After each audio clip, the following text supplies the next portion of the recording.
Hello everyone, welcome to our channel. आज के इस वीडियो में हम क्लास 10 साइंस के second chapter acids bases and salts में जितने भी फिगर प्रेजेंट हैं सबको काफ़ी अच्छी तरीके से समझेंगे, ठीक है। ताकि आपसे अगर इस फिगर से कोई क्वेश्चन पूछा जाए, जो कि पूछे भी जाते हैं, वो सभी आपसे बने, ठीक है ना। तो सभी को काफ़ी अच्छे से हम एक्सप्लेन करते हुए चलेंगे। फिर क्या करेंगे, हम इसके फिगर में जितनी भी डिटेल्स दी गई हैं सबको ऐसे लिख के आपको प्रोवाइड कर देंगे। तो चलिए समझते हैं फिगर 2.1। तो देखिए फिगर 2.1 में क्या दिया गया है। हमने स्टैंड की मदद से एक टेस्ट ट्यूब को होल्ड किया हुआ है और इस टेस्ट ट्यूब में क्या क्या प्रेजेंट है, हमारा डाइल्यूट सल्फ्यूरिक एसिड और जिंक के कुछ ग्रैनुल्स प्रेजेंट हैं। तो आप जानते हैं यहाँ पे हमने मेटल लिया है और यहाँ पे हमने क्या ली है, एसिड लिए। तो क्या होगा, इनमें क्या होगा, रिएक्शन होगा। तो रिएक्शन होने पे हमें किसी गैस के बबल्स दिख रहे हैं। तो यहाँ पे मेंशन भी किया गया है कि हमें हाइड्रोजन गैस के बबल्स मिल रहे हैं। अब क्या होगा, हम इस हाइड्रोजन गैस को डिलीवरी ट्यूब की मदद से इस सोप सोल्यूशन से पास कराएंगे। सोप सोल्यूशन से पास कराने पे क्या होगा कि ये जो सोप के बबल हैं वो फिल हो जाएंगे हाइड्रोजन गैस से। अब इस हाइड्रोजन गैस के पास हम एक बर्निंग कैंडल को लाते हैं, तो हमें ये देखने को मिलता है कि ये जो हाइड्रोजन गैस है वो पॉप साउंड के साथ बर्न होती है। तो ये क्या होता है, हाइड्रोजन गैस का टेस्ट होता है। तो काफ़ी इम्पॉर्टेंट है ये कि हम हाइड्रोजन गैस को कंफर्म कैसे करते हैं या फिर उसका टेस्ट कैसे करते हैं। तो कैसे कि वो पॉप साउंड के साथ बर्न होगा। तो यहाँ पे यही बताया गया है कि जब हम जिंक ग्रैनुल और सल्फ्यूरिक एसिड का रिएक्शन कराएंगे तो क्या होगा। दूसरा ये दिया गया है कि हम हाइड्रोजन गैस को टेस्ट कैसे करते हैं। तो ये चीज़ें बताई गई हैं, ठीक है। तो चलिए यहाँ पे समझते हैं। यहाँ पे क्या होता है कि जब हम जिंक के ग्रैनुल्स को सल्फ्यूरिक एसिड या फिर आप कह सकते हैं डाइल्यूट सल्फ्यूरिक एसिड के साथ रिएक्ट कराते हैं, तो हमें हमारा जिंक सल्फेट जो कि एक्वस फॉर्म में मिलेगा और यहाँ पे हाइड्रोजन गैस के फॉर्म में मिलता है हमारा, और ये क्या होता है, इवॉल्व हो जाता है, ठीक है। तो ये जो हाइड्रोजन गैस थी उसको हमने पास करा दिया डिलीवरी ट्यूब से, ठीक। तो वहाँ पे हमने फिगर में समझा। तो ये जो प्रोसेस होती है ये एक्सोथर्मिक रिएक्शन होती है। दूसरा ये डिस्प्लेसमेंट रिएक्शन है। क्यों? क्योंकि यहाँ पे एक ने दूसरे को डिस्प्लेस करके उसी का साल्ट बनाया है। तो यहाँ पे दूसरा आपको ध्यान में रखना है कि एक्सोथर्मिक रिएक्शन है और ये डिस्प्लेसमेंट रिएक्शन है। तीसरी बात आपको ध्यान में रखनी है कि hydrogen gas Burns with pop sound. तो ये काफ़ी इंपॉर्टेंट है। फोर्थ पार्ट देखिए क्या है, विथ अदर एसिड्स। यहाँ पे ये जो फिगर है, फिगर 2.1, इसके ऊपर ही एक एक्टिविटी प्रेजेंट है। तो वहाँ पे एक्टिविटी जब आप पढ़ेंगे तो उसमें दिया गया था कि क्या अगर हम सल्फ्यूरिक एसिड के अलावा बाकी की एसिड्स यूज़ करें तब भी सेम रिएक्शन होगा। तो आंसर होगा यस। लेकिन एक एक्सेप्शन है, क्या, हमारा HNO3। क्या होता है कि जो HNO3 हमारा वो एक स्ट्रॉन्ग ऑक्सीडाइजिंग एजेंट होता है, जिसकी वजह से ये जब हाइड्रोजन गैस रिलीज़ होता है हमारा तो फ़ौरन उसको ऑक्सीजन दे देता है, यानी उसका ऑक्सीडेशन करा देता है और हमारा हाइड्रोजन न मिलके क्या मिलता है, वाटर मिलता है। यानी कि आप ये कह सकते हैं कि जब हमारा जो जिंक है वो किसके साथ रिएक्ट करेगा, HNO3, तो हमें हाइड्रोजन नहीं मिलेगा। क्या मिलेगा, हमें साल्ट मिलेगा जिंक नाइट्रेट का, साथ में यहाँ पे वाटर मिलेगा, न कि हाइड्रोजन गैस, ठीक। तो ये भी रिएक्शन काफ़ी इंपॉर्टेंट है, आपको ध्यान में रखना है। तो ये इस फिगर में समझाने की कोशिश की गई है। देखिए यहाँ पे इसका रिएक्शन भी लिखा गया है, ठीक है ना। चलिए बढ़ते हैं अगले फिगर पे। चलिए अब फिगर 2.2 देखिए। यहाँ पे क्या है, यहाँ पे भी हमने क्या ली है, एसिड लिया है, डाइल्यूट हाइड्रोक्लोरिक एसिड। अब क्या होता है, यहाँ पे हमने क्या ऐड किया हुआ है, सोडियम कार्बोनेट। आप जानते हैं कि जो मेटल के कार्बोनेट होते हैं और एसिड में क्या होता है, रिएक्शन होता है। अब ये जब रिएक्शन होगा तो हमें क्या मिलेगा, साल्ट, साथ में वाटर, और एक गैस इवॉल्व होती है जो कि होती है हमारी CO2 गैस, ठीक है ना। तो यहाँ पे इतनी बातें आपको ध्यान में रखनी है।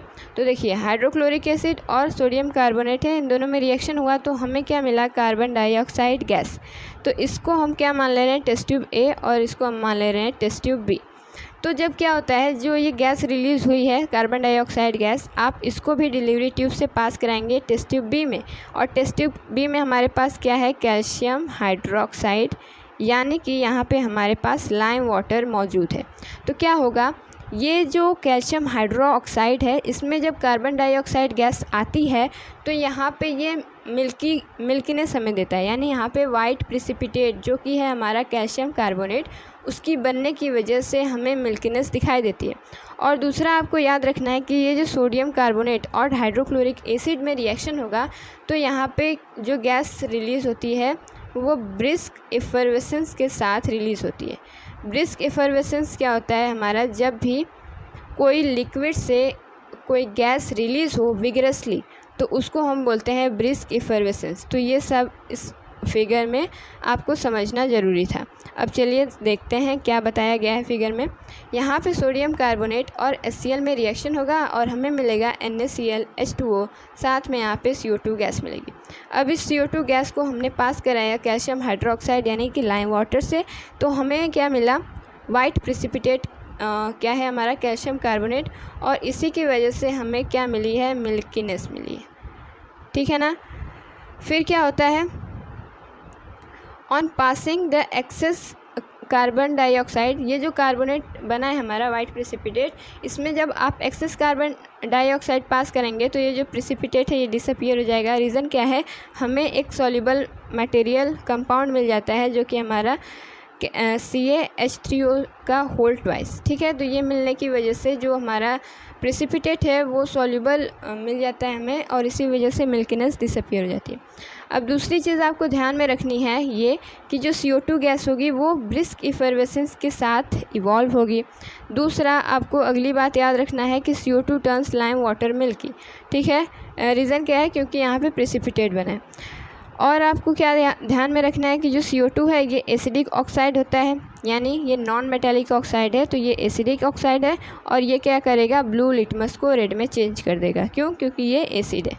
तो ये हमारा था फिगर, सेकंड फिगर था। चलिए आगे बढ़ते। फिगर क्या है हमारा 2.3 है। ठीक है, इसमें क्या है, हमने नेल लिया है, यानी ये कैसे काम करेगा, इलेक्ट्रोड की तरह। ठीक है ना। तो हमने क्या किया है, इन दोनों नेल्स को रबर कोर की मदद से ऐसे अपवर्ड पोजीशन पे रख दिया है। अब इसमें हमने ये जो सोल्यूशन लिया है ये क्या है, हमारा डाइल्यूट हाइड्रोक्लोरिक सोल्यूशन है। ठीक है ना। यहाँ पे जो एसिड है हमने ली है HCl। अब क्या होता है, हमने यहाँ पे पूरा कंप्लीट सर्किट बनाया हुआ है जिसमें हमने 6 वोल्ट की बैटरी ली है, बल्ब लिया है, स्विच लिया है, और यहाँ पे आप बीकर देख रहे हैं। तो यहाँ पे क्या होता है कि यहाँ पे अगर इलेक्ट्रोलाइट प्रेजेंट होगा, यानी ऐसा कोई कंपाउंड जो कि अपने एक्वा सोल्यूशन में आयंस दे, वो क्या करेगा, इलेक्ट्रिसिटी कंडक्ट कराएगा, यानी कि यहाँ पे सर्किट से क्या फ्लो होगा, करंट। और अगर करंट फ्लो होगा तो ये जो हमारा बल्ब है वो क्या कर जाएगा, ग्लो कर जाएगा। ठीक है, तो यही इस फिगर में बताया गया है कि अगर आप ऐसा अपैरेटस, ऐसा सर्किट तैयार करते हैं और यहाँ पे ऐसा कोई कंपाउंड लेते हैं जो कि अपने आयंस दे, यानी यहाँ पे आप कह सकते हैं कि इलेक्ट्रोलाइट देते हैं, तो ये जो बल्ब है हमारा वो क्या हो जाएगा, ग्लो कर जाएगा। ठीक है, तो चलिए अब इसके डायग्राम के बारे में हम समझते हैं। देखिए, जब हम डाइल्यूट HCl लेंगे तो बल्ब ग्लो करेगा, लेकिन जब हम ग्लूकोज लेंगे तो नहीं करेगा। डाइल्यूट NaOH लेते हैं तो ग्लो करेगा, लेकिन अल्कोहल के केस में नहीं करेगा। रीज़न क्या है कि ये जो एसिड और बेस हमने लिए हैं ये अपने एक्वा सोल्यूशन में आयंस में टूट जाएंगे, और ड्यू टू द आयंस हमें क्या मिलेगा, जब आयंस आपको मिल रहे हैं किसी सोल्यूशन में, तो जब आप उससे करंट फ्लो कराएंगे तो वो इजीली करंट फ्लो करेगा। तो यहाँ पे जो है, bulb will not glow in case of non electrolyte यानी ऐसे कंपाउंड जो कि अपने एक्वा सोल्यूशन में हमें आयंस नहीं देते हैं, जैसे कि कौन सा हो गया हमारा, अल्कोहल और ग्लूकोज। ठीक, दूसरा क्या है, इन केस ऑफ इलेक्ट्रोलाइट, यहाँ पे बट लिखा है लेकिन यहाँ पे बल्ब होगा। ठीक है, तो यहाँ पे आप सही कर लीजिएगा, bulb will glow due to the presence of ions. जैसे एग्जांपल के लिए हम HCl लें तो यहाँ पे HCl अपने एक्वा सोल्यूशन में H+ और Cl- में टूट जा रहा है, और यहाँ पे आयंस की वजह से ही करंट फ्लो करेगा। तो यहाँ पे देखिए, ग्लूकोज का फार्मूला क्या होता है, C6H12O6, और अल्कोहल का होता है C2H5OH। Also have hydrogen. तो आप लोगों में से कई लोग सोच रहे होंगे कि जो ग्लूकोज है और अल्कोहल है हमारा, इनके पास भी तो हाइड्रोजन है, तो क्या ये एसिड की तरह बिहेव करेंगे, तो आंसर होगा नहीं। क्यों, क्योंकि हाइड्रोजन प्रेजेंट होना इस बात की गारंटी नहीं देता है कि जो गिवन कंपाउंड होगा वो एसिडिक होगा। अगर कोई एक्वस सॉल्यूशन में अपने हाइड्रोजन को डोनेट कर रहा है तभी वो हमारा क्या कहलाएगा, एसिड कहलाएगा। अदरवाइज़ हाइड्रोजन का प्रेजेंस होना ही केवल एसिडिक कैरेक्टर के लिए रिस्पॉन्सिबल नहीं होता है। तो इस फिगर से आपको इतनी बातें समझ में आई। Figure 2.4 preparation of HCl gas, ये इस चैप्टर का सबसे इम्पॉर्टेंट डायग्राम है, ठीक है ना। इसमें क्या होता है कि हमने एक टेस्ट ट्यूब लिया है जिसमें हमने क्या लिया है, सोडियम क्लोराइड यानी NaCl। अब क्या होता है, हम NaCl में क्या करते हैं, drop by drop concentrated H2SO4 add करते हैं। आप यहाँ से आपसे ये भी पूछा जा सकता है कि यहाँ पे हमने ड्रॉप बाय ड्रॉप क्यों डाला। तो रीज़न ये है कि जब आप किसी सोल्यूशन में, यहाँ पे आप देख रहे हैं NaCl का हमने सोल्यूशन लिया है, तो आप यहाँ पे कंसनट्रेटेड H2SO4 ले रहे हैं, तो एक झटके में अगर आप डाल देंगे तो ये काफ़ी एक्सोथर्मिक रिएक्शन हो जाएगा, जिसकी वजह से लार्ज अमाउंट में हीट रिलीज़ होगी और ये जो हमारा टेस्ट ट्यूब है वो फट भी सकता है। तो इन सब को प्रिवेंट करने के लिए हम धीरे धीरे से क्या कर रहे हैं, सल्फ्यूरिक एसिड को ऐड कर रहे हैं। तो यहाँ पे आप देख सकते हैं कि ये जो रिएक्शन है ये एक्सोथर्मिक है। इसका प्रूफ ये है कि हमने इस टेस्ट ट्यूब को टोंग की मदद से पकड़ा हुआ है। इसका मतलब ये कि जैसे ही हम इसमें HCl डालेंगे, सल्फ्यूरिक एसिड डालेंगे, वैसे ही यहाँ पे हीट रिलीज़ होगी और इसी वजह से हमने इसको टोंग से सेफ्टी पर्पज़ के लिए पकड़ा हुआ है। तो यहाँ पे क्या होगा, रिएक्शन होगी, ठीक है। रिएक्शन होगी तो आपको एक गैस मिलेगी और जब आप उस गैस को मॉइस्ट लिटमस पेपर के साथ से पास कराएंगे तो ये हमें क्या देगा, रेड कलर देगा। अब रेड कलर दे रहा है, इसका मतलब जो गैस रिलीज़ होगी वो ज़रूर एसिडिक होगी, ठीक है। और यहाँ पे नीचे जो दिया गया है ये बहुत इंपॉर्टेंट है। यहाँ पे हमने एक गार्ड ट्यूब लिया है जो कि कैल्शियम क्लोराइड है हमारा। अब देखिए ये जो कैल्शियम क्लोराइड होता है ये क्या होता है, हाइग्रोस्कोपिक। हाइग्रोस्कोपिक होने का मतलब ये कि ये क्या करेगा, मॉइस्चर को एब्जॉर्ब करेगा। तो ये रिएक्शन क्या होती है, हम एकदम ड्राई सराउंडिंग में परफॉर्म करते हैं ताकि हमें गैस मिले, न कि कोई एक्वस सॉल्यूशन, ठीक है। तो यहाँ पे चलिए समझते हैं क्या होगा। जब हम NaCl को H2SO4 में डालेंगे तो क्या मिलेगा, हमें सोडियम सल्फेट, साथ में यहाँ पे HCl गैस मिलेगी, ठीक, गैस मिल रही है, ये बात ध्यान में रहे। अब ये जो गैस इवॉल्व हुई है टेस्ट ट्यूब में, अगर आप उसको पहला ड्राई लिटमस से पास कराते हैं तो उसमें कोई चेंज नहीं होगा। अभी आपको हम रीज़न बताएंगे। दूसरा, अगर आप वेट लिटमस से पास करा रहे हैं तो आपको रेड कलर मिल रहा है, यानी ब्लू लिटमस रेड में चेंज हो जाएगा। चलिए अब रीज़न समझते हैं। देखिए, आप जानते हैं कि जब तक कोई कंपाउंड अपने H+ आयन को डोनेट ना करे एक्वस सॉल्यूशन में, तब तक वो एसिडिक कैरेक्टर शो नहीं करेगा। तो यहाँ पे हमने क्या लिया है, ड्राई लिटमस लिया था। दूसरा, यहाँ पे गैस निकली है, कौन सी, HCl। आप जानते हैं कि HCl अपने एक्वस फॉर्म में क्या होता है, एसिडिक होता है, लेकिन यहाँ पे गैस लिया है हमने, तो ये क्या करेगा, जब ये ड्राई सराउंडिंग है तो अपने H+ आयन को डोनेट ही नहीं कर पाएगा, जिसकी वजह से ये कोई भी एसिडिक कैरेक्टर शो नहीं करेगा। अब जब एसिडिक कैरेक्टर शो नहीं कर रहा है तो क्या ये ड्राई लिटमस को रेड में चेंज कर पाएगा, तो आंसर होगा नहीं। तो यहाँ पे हम लिख सकते हैं कि dry HCl has not any acidic character. फिर यहाँ पे एक चीज़ इम्पॉर्टेंट है कैल्शियम क्लोराइड का, जिसका केमिकल फार्मूला क्या है, CaCl2। ये क्यों हम यूज़ करते हैं, ताकि ये सभी मॉइस्चर को क्या कर ले, एब्जॉर्ब, क्योंकि ये हाइग्रोस्कोपिक इन नेचर होता है। ऐसा इसीलिए कि ताकि हमको HCl गैस मिल सके और लिटमस पेपर भी हमारा ड्राई हो। और आपको ये ध्यान में रखना है कि ये जो प्रोसेस हुई है एक्सोथर्मिक हुई है, ठीक, एक्सोथर्मिक प्रोसेस है। तो यहाँ पे क्या लिखा है, acid is added drop by drop to compensate heat. तो हमने आपको बताया था कि हमने ड्रॉप बाय ड्रॉप किसको डाला है, सल्फ्यूरिक एसिड को, ताकि जो हीट रिलीज़ हुई है होगी उसको हम कंपेंसेट कर पाएँ। तो आई होप आपको ये फिगर समझ में आया होगा।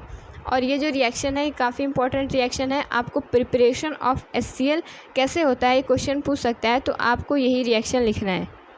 चलिए फिगर 2.5 देखिए। इसमें क्या है, warning sign displayed on the container containing concentrated acid and base. यहाँ पे आप जाएंगे अगर लेबोरेटरी में, तो वहाँ पे अगर कंसनट्रेटेड एसिड या फिर बेस रखा होगा तो वहाँ पे ये साइन बना होता है। ये क्या है, ये एक वार्निंग साइन है जो कि ये बताता है कि ये जो एसिड और बेस है ये आपके लिए हार्मफुल हो सकता है। क्यों, क्योंकि ये कोरोसिव इन नेचर होते हैं। तो यहाँ से देखिए, figure denotes warning sign, concentrated acid and bases are highly corrosive in nature. तो ये क्या करते हैं, हमारे स्किन को बैडली डैमेज कर सकते हैं। ठीक, तो इसीलिए जो वार्निंग साइन होते हैं, इंस्ट्रक्शन टू बी सेफ़, ये हमें इंस्ट्रक्शन देते हैं कि किसी भी पोटेंशियल हार्म से आप क्या रहें, सेफ़ रहें। ठीक है, चलिए फिगर 2.6 देखिए। Variation of pH with the change in concentration of H+ aqueous and OH- ion. तो यहाँ पे देखिए हमारे पास क्या है, pH स्केल है। आप जानते हैं pH स्केल 0 से लेकर 7 तक और 7 से लेकर 14 तक होती है। 0 से 7 एसिडिक कैरेक्टर होता है, 7 से 14 बेसिक कैरेक्टर होता है, और जो 7 होता है हमारा वो क्या होता है, न्यूट्रल होता है। इतनी बातें समझ में आई। तो जैसे जैसे आप 7 से 0 की तरफ बढ़ते हैं तो एसिडिक नेचर क्या होता है, इंक्रीज़ होता है due to the increasement in H+ ion. ठीक, H+ आयन की कंसंट्रेशन बढ़ेगी, इसी वजह से एसिडिक नेचर जो है वो इंक्रीज़ करेगा। लेकिन जैसे जैसे आप 7 से 14 तक जाते हैं तो बेसिक नेचर इंक्रीज़ करता है। क्यों?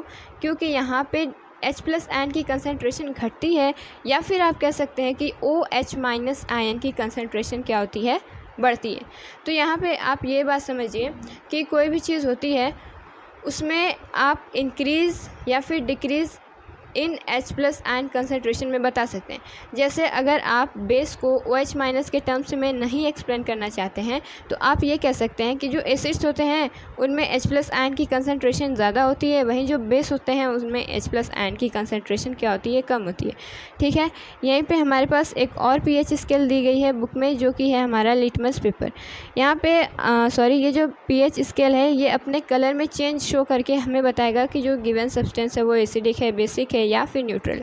तो यहाँ पे जो कलर है इसका वो आपको ध्यान में रखना है। देखिए यहाँ पे जो 7 है, यानी यहाँ पे एग्जांपल के लिए प्योर वाटर दिया गया है या फिर ब्लड आप देख सकते हैं। तो ये क्या होता है, हमारा नियरली न्यूट्रल होता है, और जो न्यूट्रल होगा उसका कलर क्या होता है, ग्रीन होता है। ये आपको ध्यान में रखना है। और जैसे जैसे आप 14 की तरफ बढ़ते जाएंगे, यानी बेस की तरफ बढ़ते जाएंगे, तो आपको ब्लू कलर मिलता जाएगा, बेस की तरफ ब्लू कलर। ठीक, जैसे कि आपने लिटमस पेपर की केस में देखा होगा कि बेस हमें ब्लू कलर देते हैं, तो इससे आपको ध्यान में रखना है कि बेस की तरफ ब्लू कलर बढ़ता जाएगा। वहीं जो एसिड होंगे हमारे, उनकी तरफ क्या हो जाएगा, रेड कलर बढ़ता जाएगा, यानी ग्रीन से येलो फिर ऑरेंज होते होते हमारा लास्ट में 0 pH पे क्या हो जाएगा, रेड कलर। जैसे लिटमस पेपर रेड कलर देता है ना, वैसे ही। तो ये चीज़ें आपको इस फिगर में ध्यान रखनी है। अब यहाँ पे जो फिगर में क्या दिया गया है, एग्जाम्पल दिए गए हैं, वो भी बहुत इंपॉर्टेंट है, आपको ध्यान में रखना है। जैसे यहाँ पे pH 1 पे हमारे पास क्या है, गैस्ट्रिक जूस। गैस्ट्रिक जूस यानी वही जो हमारे स्टमक में रिलीज़ होता है, उसका pH कितना है, 1.2 के आसपास है। काफ़ी ज़्यादा pH है ये, यानी यहाँ पे लो pH हमारे स्टमक का दिखाया गया है। ठीक है, तो आप जानते हैं कि ऐसा क्यों होता है, due to the presence of HCl। आप जानते हैं गैस्ट्रिक जूस में HCl प्रेजेंट होता है, इसी वजह से इसका pH कम होता है। लेमन जूस देखिए, उसका pH होता है अप्रॉक्सीमेटली 2.2। प्योर वाटर या फिर ब्लड का 7.4 यानी न्यूट्रल होता है लगभग। मिल्क ऑफ मैग्नीशिया यानी MgOH का होल ट्वाइस, यानी मिल्क ऑफ मैग्नीशिया यानी मैग्नीशियम हाइड्रोक्साइड, इसका pH है 10, यानी ये बेस है हमारा। और जो सोडियम हाइड्रोक्साइड आप जानते हैं कि स्ट्रॉन्ग बेस होता है हमारा, उसका pH 14 के आसपास है। ठीक, तो ये चीज़ें इस फिगर में बताई गई थी। चलिए यहाँ पे देखिए, pH of some common salt show a pH paper colour और any only a rough guide. तो देखिए यहाँ पे क्या होगा, फिगर 2.6 और 2.7 में 0 से 7 एसिडिक होगा, यानी यहाँ पे pH जो होता है लेस होता है, यानी जितना pH लेस होगा उतनी स्ट्रॉन्ग हमारी एसिड होगी। 7 क्या होगा, न्यूट्रल होगा और ये ग्रीन कलर देगा। जैसे एग्जांपल आपको वाटर का ध्यान में रखना है। pH 7 से 14 के बीच में होना यानी बेसिक यहाँ पे C रहेगा। बेसिक होना यानी जितना ज़्यादा pH बेस के केस में होगा उतना स्ट्रॉन्ग हमारा बेस होगा। एसिड्स जो हैं ज़्यादा H+ आयन देते हैं, उनको हम क्या कहेंगे, स्ट्रॉन्ग एसिड, यानी जिसमें H+ आयन की कंसंट्रेशन ज़्यादा हो, या फिर आप कह सकते हैं H+ ion per unit volume जिसमें ज़्यादा हो, जैसे HCl हो गया, सल्फ्यूरिक एसिड हो गया, HNO3, ये हमारे स्ट्रॉन्ग एसिड में गिने जाते हैं। लेस H+ आयन अगर होगा तो वो हमारा वीक एसिड होगा, जैसे यहाँ पे एसिडिक एसिड और क्या है, फॉर्मिक एसिड। और यहाँ पे आप जानते हैं कि जो एसिडिक एसिड और फॉर्मिक एसिड होती हैं ये हमारी ऑर्गेनिक एसिड होती हैं। ऑर्गेनिक यानी लिविंग सोर्स से मिलती हैं, और जितनी भी ऑर्गेनिक एसिड्स होती हैं सभी वीक होती हैं, ये बात आपको ध्यान में रखनी है। चलिए अब क्या सेकेंड मोस्ट इम्पॉर्टेंट फिगर है हमारा, important product for chlor alkali process. यहाँ पे क्या होता है, क्लोर एल्कली प्रोसेस में हमने क्या लिया होता है, ब्राइन, यानी NaCl के एक्वस सोल्यूशन को हम क्या बोलते हैं, ब्राइन। यहाँ पे आप जो देख रहे हैं कि यहाँ पे ब्राइन है हमारा, इसमें हमने 2 इलेक्ट्रॉन लिया है, एक एनोड और एक क्या लिया है, कैथोड। यहाँ पे क्या होगा, जब हम इसमें इलेक्ट्रिसिटी पास कराएंगे, जैसे यहाँ पे हमारे पास सेल है, ठीक, तो हम क्या करेंगे, इलेक्ट्रिसिटी अगर पास कराते हैं तो ये NaCl के आयंस टूट जाएंगे और Na+ और Cl- में, और हाइड्रोजन देखिए यहाँ पे NaCl के आयंस टूट जाएंगे Na+ में और Cl- में, और जो वाटर के हमारे आयंस हैं वो किस में टूट जाएंगे, H+ में और OH- में। अब इन आयंस की वजह से हमें डिफरेंट प्रोडक्ट मिलेगा, यानी कुछ आयंस आपस में कंबाइंड होके एक नया प्रोडक्ट देंगे। जैसे Cl- है, ये एनोड यानी पॉजिटिव टर्मिनल से जो हमारे पास गैस निकलेगी वो क्या होगी, Cl2। यानी जब आप ब्राइन सोल्यूशन का इलेक्ट्रोलिसिस करते हैं तो आपको प्रोडक्ट मिलता है सोडियम हाइड्रोक्साइड, क्लोरीन और साथ में हाइड्रोजन गैस। अब यहाँ पे क्या है, फिगर में ही आपको दिया गया है क्लोरीन और हाइड्रोजन गैस और सोडियम हाइड्रोक्साइड के यूजेस, जो कि आपको थ्योरी पार्ट में नहीं मिलेगा, लेकिन फिगर में दिया गया है और यहाँ से क्वेश्चन भी बन सकता है अगर आपकी बुक में दिया गया है तो। जैसे यहाँ पे क्लोरीन का यूज़ दिया गया है, हम इसका इस्तेमाल करते हैं वाटर ट्रीटमेंट में, स्विमिंग पूल्स में, PVC यानी पॉलीविनाइल क्लोराइड, यानी जो हम इलेक्ट्रिकल वायर्स के ऊपर जो एक इंसुलेटिंग मटेरियल की कोटिंग चढ़ाते हैं वो इसमें, और डिसइंफेक्टेंट्स CFCs में, पेस्टिसाइड्स में, इसमें हम क्या करते हैं, क्लोरीन का इस्तेमाल करते हैं। हाइड्रोजन गैस का इस्तेमाल हम फ्यूल्स, मार्गेरीन, अमोनिया फॉर फर्टिलाइजेशन, जैसे आप जानते हैं अमोनिया यानी NH3, ये फर्टिलाइज़र का एक इम्पॉर्टेंट कंपोनेंट होता है। इसमें हम क्या करते हैं, हाइड्रोजन गैस का इस्तेमाल करते हैं इसको बनाने में, ठीक है ना। अब यहाँ पे NaOH जो कि हमारा मेन प्रोडक्ट होता है, उसका इस्तेमाल क्या करते हैं हम, degreasing metals, soaps and detergents, paper making, artificial fibres. तो इन सभी चीज़ों में हम ब्राइन सोल्यूशन NaOH का इस्तेमाल करते हैं। अब क्या होता है, यहाँ पे एनोड जो है हमारा वो पॉजिटिव होता है, इसकी वजह से यहाँ पे जो निगेटिव आयंस हैं यानी Cl- और OH-, ये इसकी तरफ माइग्रेट होते हैं। कैथोड हमारा क्या है, निगेटिव है, तो इसकी तरफ पॉजिटिव वाले क्या होंगे, माइग्रेट करेंगे, जैसे कि हमारा Na+ और OH+, ठीक है ना। तो आपको याद रखना है कि कौन सा आयन किधर माइग्रेट करेगा। चलिए अब फिगर को समझ लेते हैं। देखिए पहली चीज़ आपको ध्यान में रखनी है कि इस प्रोसेस को हम क्लोर एल्कली प्रोसेस बोलते हैं। यहाँ पे क्या है, NaCl और H2O, इनमें हम क्या कराएंगे, इनका इलेक्ट्रोलिसिस कराएंगे, ठीक। तो यहाँ पे NaOH, Cl2 और H2 गैस मिलेगी। अब कौन सी गैस कहाँ से रिलीज़ होती है ये आपको एकदम पक्के तरीके से याद होना चाहिए। जैसे एनोड हमारा पॉजिटिव टर्मिनल होता है, यहाँ से हमको क्लोरीन गैस मिलती है। कैथोड जो होता है निगेटिव टर्मिनल होता है, यहाँ से आपको हाइड्रोजन गैस मिलेगी। अब एक्वस फॉर्म ऑफ NaCl को ही ब्राइन बोला जाता है। When electricity is passed NaCl breaks give ions. यहाँ पे क्या है, NaCl में जब हमने इलेक्ट्रिसिटी पास कराई तो ये अपने आयंस में टूट गया Na+ Cl- में। अब ये जो Cl- है ये एनोड की तरफ मूव करेगा। रीज़न बताइए क्यों, क्योंकि एनोड क्या है, पॉजिटिव, तो नेगेटिव वाले पॉजिटिव की तरफ माइग्रेट करेंगे। और दूसरा क्या है, वाटर, तो वाटर क्या है, स्प्लिट हो जाएगा H+ और OH- में, और यहाँ पे H+ किस तरफ मूव करेगा, कैथोड की तरफ। अब कैथोड की तरफ मूव करता है, इसी वजह से हमें जो कैथोड होता है वहाँ पे H+ हाइड्रोजन गैस मिलती है, क्योंकि कैथोड पे देखिए क्या होता है, H+ अपने एक इलेक्ट्रॉन को क्या करता है, लूज़ कर देता है और बना लेता है हाइड्रोजन, यानी ये बन गया हमारा हाइड्रोजन। फिर ऐसे और बाकी के H+ भी करते हैं और 2 हाइड्रोजन आपस में जुड़ करके हमें बनाते हैं H2 गैस, ठीक। तो ऐसा क्या होता है, हमारा कैथोड पे होता है, तो ये चीज़ें आपको ध्यान में रखनी है। ऐसे ही एनोड पे क्या होगा, हमारा क्लोरीन एक इलेक्ट्रॉन को लूज़ करेगा और Cl में बन जाएगा, फिर 2 Cl आपस में जुड़ के Cl2 गैस में बन जाएंगे। इसी वजह से हमको एनोड पे Cl2 गैस और कैथोड पे हाइड्रोजन गैस मिलती है। चलिए आज की इस वीडियो का लास्ट फिगर देखते हैं, figure 2.9, removing water of crystallisation. यहाँ पे आप जानते हैं कि अगर किसी केमिकल फार्मूला में fixed number of water molecules present होते हैं तो उसको हम बोलते हैं वाटर ऑफ क्रिस्टलाइजेशन। अगर कोई कंपाउंड वाटर ऑफ क्रिस्टलाइजेशन उसके पास होता है तो जब वो कंपाउंड अपने वाटर ऑफ क्रिस्टलाइजेशन को लूज़ कर देगा तो वो कलरलेस हो जाता है। वही इसमें बताया गया है। देखिए यहाँ पे हमने कॉपर सल्फेट की क्रिस्टल लिए यानी CuSO4। आप जानते हैं जो कॉपर सल्फेट होता है उसमें कितने वाटर ऑफ क्रिस्टलाइजेशन प्रेजेंट होते हैं, 5। और यहाँ पे इसको हम इसी वजह से क्या बोलते हैं, ब्लू विट्रोल। जैसे हमने फेरस सल्फेट के केस में देखा था जहाँ पे 7H2O प्रेजेंट होते हैं उसको हम क्या बोल रहे थे, ग्रीन विट्रोल। ऐसे ही हम कॉपर सल्फेट 5H2O को क्या बोलते हैं, ब्लू विट्रोल। तो यहाँ पे क्या होगा, हमने जब बर्नर से हीट पास कराई तो ये जो कॉपर सल्फेट के क्रिस्टल हैं ये अपने वाटर ऑफ क्रिस्टलाइजेशन लूज़ कर देंगे। इसी वजह से हमें टेस्ट ट्यूब पे ऊपर यहाँ पे क्या मिल रहा है, वाटर ड्रॉपलेट्स देखने को मिल रहे हैं। ठीक, तो ये रिएक्शन हम बॉइलिंग ट्यूब में करा रहे हैं और इसको हमने पेयर ऑफ टोंग्स की मदद से हैंडल किया हुआ है। तो यहाँ पे देखिए जो कैल्शियम सल्फेट है ये ब्लू विट्रोल होता है, ब्लू कलर का होता है। इसमें जब आप हीट करेंगे इसको तो ये दे देता है वाइट कलर या फिर आप कह सकते हैं कलरलेस हो जाता है।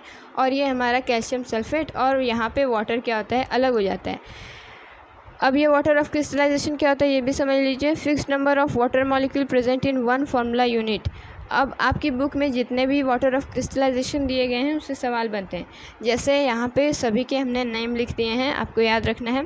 जो फेरस सल्फेट होता है उसके पास 7H2 होता है और ये किस कलर का होता है, ग्रीन। कॉपर सल्फेट अभी आपने पढ़ा 5H2 होता है और किस कलर का होता है, ब्लू। जिप्सम है हमारा कैल्शियम सल्फेट, इसमें 2 वाटर ऑफ क्रिस्टलाइजेशन प्रेजेंट होंगे। POP यानी प्लास्टर ऑफ पेरिस में half water of crystallisation present होता है 1 फार्मूला यूनिट में। और जो सोडियम कार्बोनेट हमारा वो है हमारा 10H2 जब इसमें प्रेजेंट होगा तो इसको हम किस नाम से जानते हैं, वॉशिंग सोडा। तो ये थे हमारे इस चैप्टर के सभी फिगर्स। आई होप आपको ये सभी डायग्राम्स की एक्सप्लेनेशन अच्छी तरीके से समझ में आई होगी। और जितनी भी हमने आपको चीज़ें बताई हैं उसको आपको नोट करना है, बार बार रिवाइज़ करना है क्योंकि यहीं से क्वेश्चन बनेगा। आई बात समझ में, तो आई होप आपके लिए ये वीडियो हेल्पफुल रही होगी। Thank you, thanks for watching.